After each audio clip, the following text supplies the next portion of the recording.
Now is your chance to start building towers.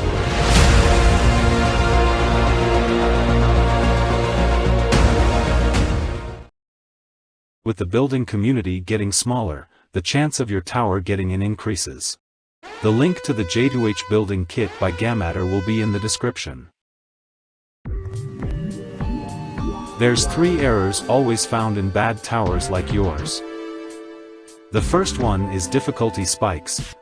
These minor difficulty spikes you find in your towers aren't as minor as you think. People often forget how frustrating it is to fail the same jump repeatedly. It doesn't matter if the difficulty spikes up or down, what matters is you being able to spot and eliminate these spikes as much as possible. If you manage to remove these spikes, your tower should be better than 84% of Ring 1's towers. My biggest tip on keeping your difficulty consistent is not changing the difficulty of your tower. Tower of Alien Radiance used to be horrific but got nerfed to terrifying. This is why it has major difficulty spikes. Next we have inconsistent floor lengths. Surprisingly, this is more commonly found in modern towers rather than classic ones. If you finish floor 1 in 60 seconds, you'd normally expect the tower to be 10 minutes long. But if we take a look into Tower of Astral Eclipse, we'd find that floor 1 is 30 seconds long while floor 10 is 240 seconds long.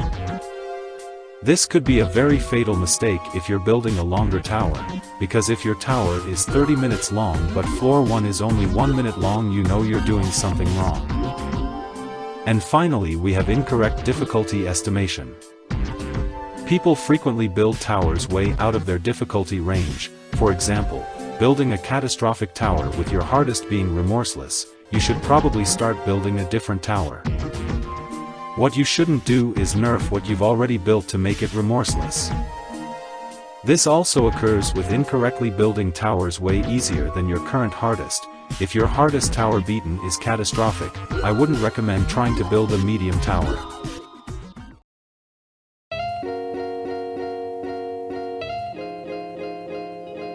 There are many design styles to choose from, or you can create your own. A few ways to design towers is by using part variety. For example, adding a wedge on top of a normal part makes it look better. And a little tip I have is to align the wedge to the next section as an indicator for where to go. Many people know that adding neon to your design makes it better. But what people don't know is that you need to increase the transparency. You can also do this with kill bricks if you need to. One final tip for design is to use more vibrant and slightly desaturated colors instead of darker saturated colors.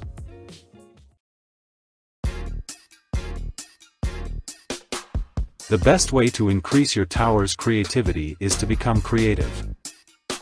I'm so funny, subscribe please, I'm so unpopular bro, help me.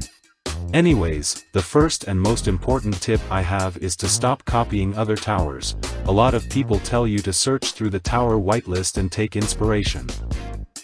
But if you're Sigma like me, you know that all you need to do is add client objects to boost the creativity score.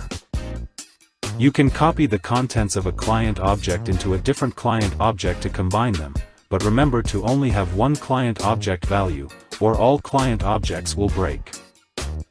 The client objects I recommend adding are kill bricks, buttons, fading parts, spinners, and conveyors. If you want to add any other client objects, make sure you aren't using them as traps. The biggest building tip I have is to create your own building style. Experiment with different shapes and combinations, then build a few jumps once you found the combination you want. And add a few parts for design. Subscribe.